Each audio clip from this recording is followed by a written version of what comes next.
அவர் பாத்தீங்கன்னா சாமியார் மாதிரி இருப்பாரு, பட்டை போட்டுட்டு காவி வேஷ்டி காவி துண்டு போட்டுருப்பாரு, வெள்ளை சட்டை போட்டுருப்பாரு, கரும் ஜூஸ் வியாபாரி.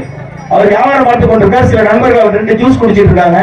அப்ப ஒரு முஸ்லீம் பெண்மணி தங்களுடைய தந்தையாரோட, அதாவது நிறை மாத கர்ப்பிணியான அந்த ஒரு முஸ்லீம் பெண்மணி தன்னுடைய தந்தையாரோட நடந்து வந்துட்டு இருக்காங்க.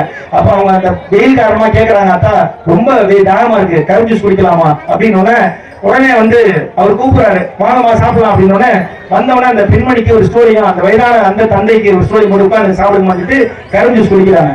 ஒரு ஜூஸ் குடிச்சிட்டாங்க, இன்னும் தாகமா இருக்கு, இன்னொரு ஜூஸ் வாங்கிட்டாங்க அப்படிங்கும்போது அவர் அந்த மனிதர் இன்னொரு ஜூஸ் வாங்கி குடிக்கிறார்.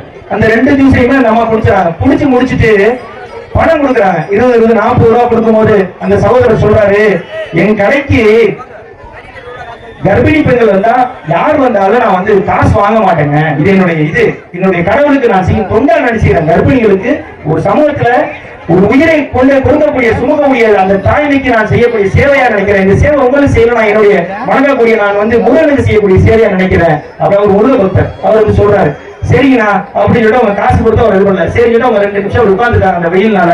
அப்ப அவருக்கு ஒரு போன் வருது. அந்த போன் வரும்பொழுது அவர் எடுத்து போய் தனியா பேசுறாரு. பேசிட்டு போது அவருடைய குரல் கம்மு தானே.